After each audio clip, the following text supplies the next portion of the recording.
अब चाहिँ हामी टिका लाउनु गएको भेना यता हेरिदिनुहोस् भेना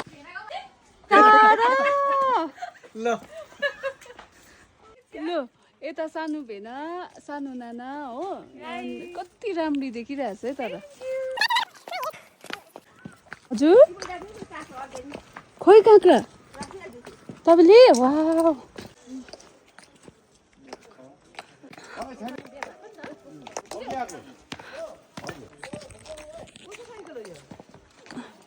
यस्तो दामी छ है एकदम रमाइलो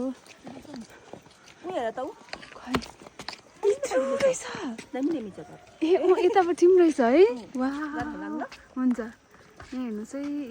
मेरो भाउजूले यहाँ काँक्रा रोपिरहनु भएको छ मलाई राखिदिइरहनु भएको रहेछ त्यो बिचमा रहेछ है उयो बिचमा ऊ त्यहाँ वा लान्छु म अनि बाई बाई नजानिदिन्छु